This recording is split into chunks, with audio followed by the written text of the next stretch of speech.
বিসমিল্লাহির রহমানির রহিম।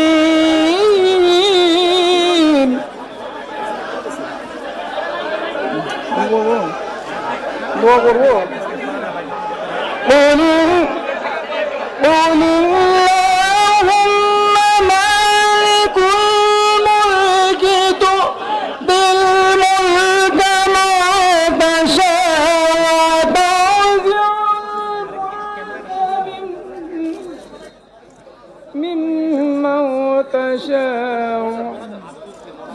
اللهم آمين.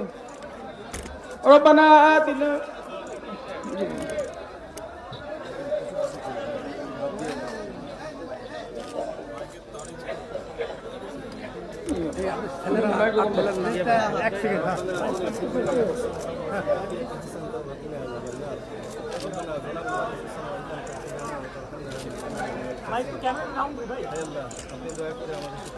ক্যামেরাটা একটু পিছনে জনসমুদ্র আল্লাহ আপনি দয়া করে আমাদের সকল ভুলত্রুটি মাফ করে দিন।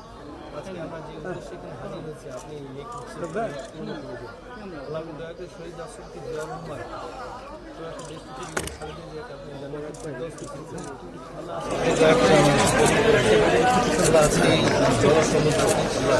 মোবাইল ভুলত্রুটি মাফ করে দিন। আজকে আমরা যে উদ্দেশ্যে এখানে হাজির হয়েছি আপনি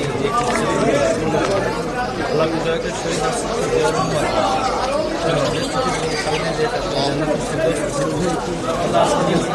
এবং এরপরে আজকে দিনের সমস্ত কর্মসূচি সমস্ত ভুলগুলো মাফ করে আপনি দয়া করে একটি দফা বাস্তবায়নের মাধ্যমে জুলাই সনদ বাস্তবায়নের মাধ্যমে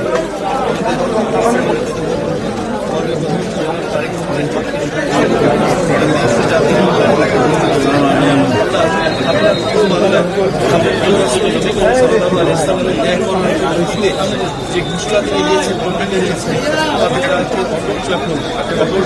তাকে সমস্ত কিছু বাস্তবায়ন করতে করুন।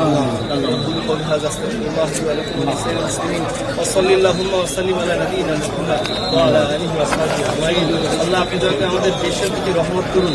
যতগুলো বাবা মুসলিম দেশে এবং বিদেশে আছে সবগুলো মোকাবিলা করে সামনে জনাব তারেক রহমান সহ তার সমস্ত পরিবার এবং তার যে সহযোদ্ধা সবাইকে আপনি নেক হায়াত দান করুন, তাদেরকে সুস্থতা দান করুন। আল্লাহ আপনি আমাদের জীবনে সবই দিয়েছেন আল্লাহ, আমরা তো আপনার কাছে সব যা চেয়েছি সবই পেয়েছি আল্লাহ, আমরা তো আপনার কাছে জান্নাতও চাই আল্লাহ, আপনি আমাকে সেটারও ব্যবস্থা করে দিন হিসাবে যাতে আপনার জান্নাতে যেতে পারি সেই আমাদের জীবন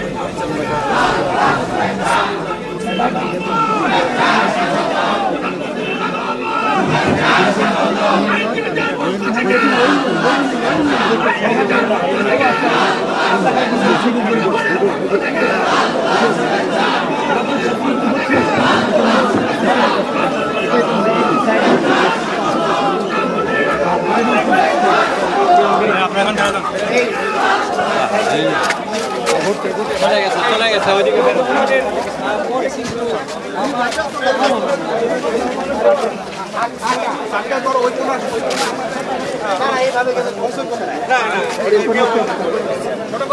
ছোট করো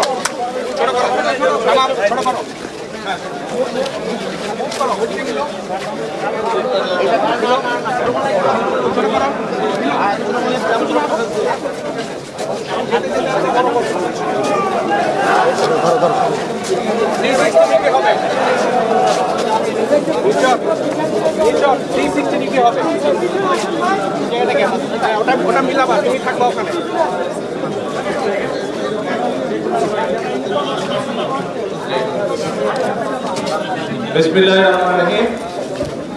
উপস্থিত সকল লয়ার বৃন্দ, উপস্থিত এলাকাবাসী, সকল উপস্থিতিবৃন্দ, আসসালামু আলাইকুম।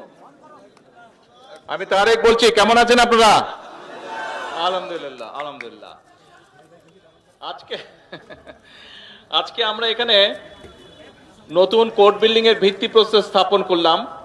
এর বাইরেও এই বিল্ডিং, যদিও এটি বারের নিজস্ব টাকা দিয়ে কাজ শুরু হচ্ছে, তারপরেও সরকারের পক্ষ থেকে আমরা বিল্ডিং এর কনস্ট্রাকশনের জন্য 15 লক্ষ টাকা দেওয়া হচ্ছে। একই সাথে কোর্ট লাইব্রেরি যেটা আছে, লাইব্রেরির বইপত্র কেনার জন্য 3 লক্ষ টাকা বরাদ্দ করা হয়েছে দেওয়া হচ্ছে, এবং মসজিদটির জন্য 5 লক্ষ টাকা এখানে দেওয়া হয়েছে। ইন টোটাল 23 লক্ষ টাকা এই কোর্ট বিল্ডিং এর বিভিন্ন কাজের জন্য আজকে হস্তান্তর করা হচ্ছে। আমি বাসি সাহেবের কাছে এই কাগজগুলো সবগুলো হস্তান্তর করছি। আমরা আশা করি ইনশাআল্লাহ দ্রুত এই কাজগুলো সম্পন্ন হবে।